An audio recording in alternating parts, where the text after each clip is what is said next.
বিশ্বনবীর সাহাবী হযরত আলকামা রাদিয়াল্লাহু তাআলা তিনি আল্লাহর নবীর এমন একজন সাহাবী, বিশ্ব নবীর পিছনে নামাজ পড়েছে, রোজা রেখেছে, হজ করেছে, যাকাত দিয়েছে, বিশ্ব নবীর সঙ্গে যুদ্ধের ময়দানে অংশগ্রহণ করেছে। শুধু তাই নয়, আলকামা তার সম্পদ থেকে দিনের পথে অকাতরে ব্যয় করেছে, দান করেছে, কোনো কার্পণ্য করেন নাই। কিন্তু আল্লাহর নবীর সাহাবী হযরত আলকামা রাদিয়াল্লাহু তাআলা আনহু তিনি যখন দুনিয়া থেকে বিদায় হয়ে যাবেন, তিনি যখন মৃত্যু শয্যায় শায়িত হয়ে গেলেন, তার মুখ দিয়ে কালিমা উচ্চারিত হয় না, তার মুখ দিয়ে কালিমা উচ্চারিত হয় না। আলকামার বিবি অনেক চেষ্টা করেছে, কালিমার তালকিন দিয়েছে, কিন্তু আলকামার মুখ দিয়ে কালিমা বাইর হয় না, আলকামা কালিমা বলতে পারে না। অনেক চেষ্টা করার পরে যখন আলকামার বিবি তার স্বামীর মুখ দিয়ে কালিমা বাইর করতে পারে না, এবার আলকামার বিবি ছুটে চলে গেছে বিশ্বনবীর দরবারে। ইয়া রাসূলুল্লাহ, ইয়া হাবিবাল্লাহ, ও নবীজি, আপনার প্রিয় সাহাবী আলকামা মৃত্যু শয্যায় শায়িত হয়ে গেছে, হয়তো কিছুক্ষণের মধ্যে জমিন থেকে বিদায় হয়ে যাবে গো নবী। ও গো নবীজি,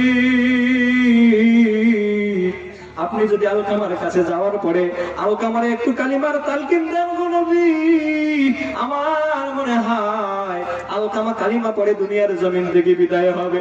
আমার নবীজি নিজে আলকামার কাছে গেলেন না, তিনি তিনজন সাহাবীকে আলকামার কাছে পাঠায়া দিলেন।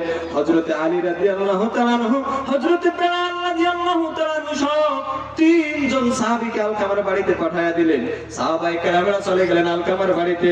যাওয়ার পরে আলকামার চতুর্দিকে গোল হয়ে বসে আলকামারে কালিমার তালকিন দিচ্ছে। আলকামা পড়ো লা ইলাহা ইল্লাল্লাহ, ও আলকামা পড়ো লা ইলাহা ইল্লাল্লাহ, ও আলকামা পড়ো লা ইলাহা ইল্লাল্লাহ। কিন্তু আলকামার মুখ দিয়ে কালিমা বাইর হয় না, আলকামা কালিমা বলতে পারে না, আলকামার মুখ দিয়ে কালিমা উচ্চারিত হয় না।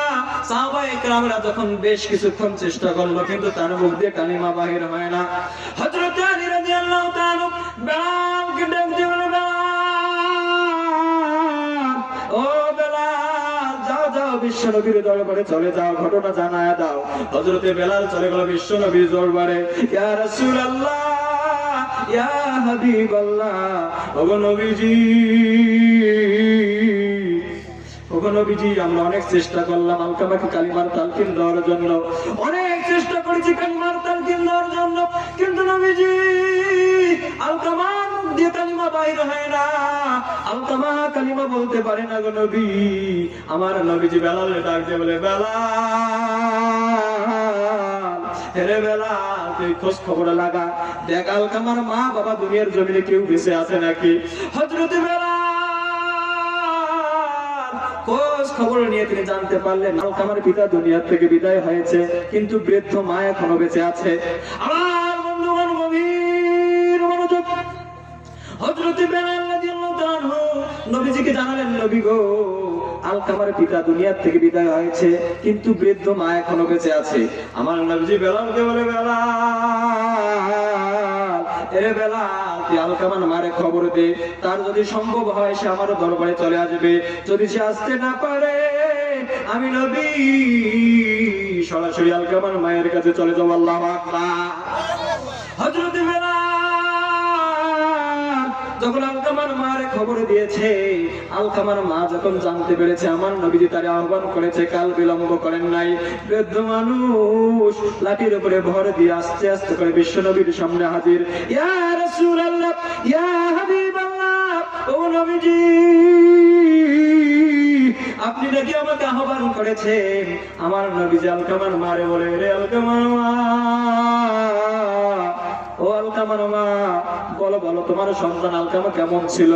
আলকামার মা জবাব দেয়, নবী গো, ও নবী, আমার সন্তান আলকামা অনেক ভালো ছিল, নামাজ পড়েছে, রোজা রেখেছে, হজ করেছে, যাকাত দিয়েছে, আপনার সঙ্গে যুদ্ধের ময়দানে অংশগ্রহণ করেছে গো নবী। শুধু তাই নয়, তার সম্পদ থেকে দিনের প্রতি অকাতরে ব্যয় করেছে, কোনো কার্পণ্য করে নাই গো নবী।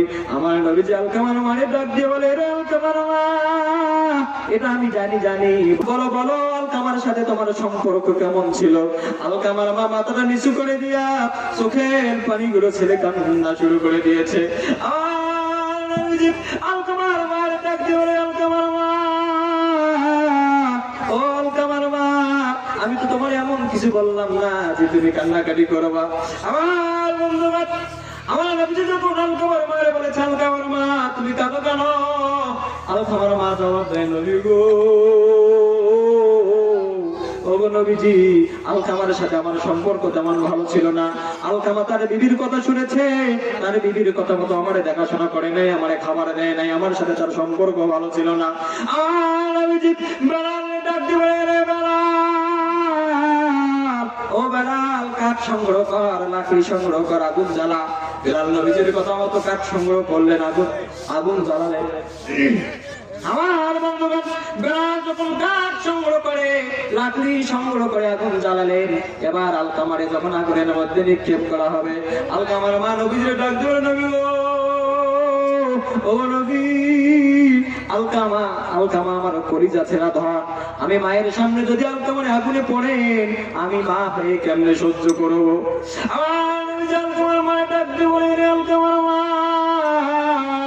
এরা তো সামান্য দুনিয়ার আগুন, এরা তো সামান্য দুনিয়ার আগুন, কবরের আগুন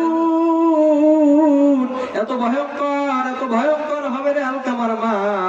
তুমি যদি আলকামারে ক্ষমা করে না দাও, তুমি যদি আলকামারে মাফ করে না দাও, এই আলকামা জাহান্নামের আগুনে জ্বলবে, তুমি আলকামারে ক্ষমা করে দাও। এবার আলকামার মা নবীজি বলেছে, নবী গো, ওগো নবীজি, আমি আলকামারে মাফ করে দিলাম, ক্ষমা করে দিলাম। আল্লাহু আকবার। আলকামার মা যখন আলকামারে ক্ষমা করে দিয়েছে, সাহাবায়ে কেরামরা যখন আলকামার কাছে গিয়েছে, যাওয়ার পরে লক্ষ্য করে দেখে আলকামা পড়ছে, লা ইলাহা ইল্লাল্লাহু মুহাম্মাদুর রাসূলুল্লাহ সাল্লাল্লাহু আলাইহি ওয়াসাল্লাম। তাহলে মা বাবার মনে কষ্ট দেওয়া যাবে? আপনি যদি মা বাবার মনে কষ্ট দেন, যতই বড় বুজুর্গ হন, যত বড় আলেম হন, মাওলানা হন, মুফাসসির হন, মুহাদ্দিস হন, যাই হন না কেন, সমস্ত আমল আপনারা বরবাদ করবেন কে?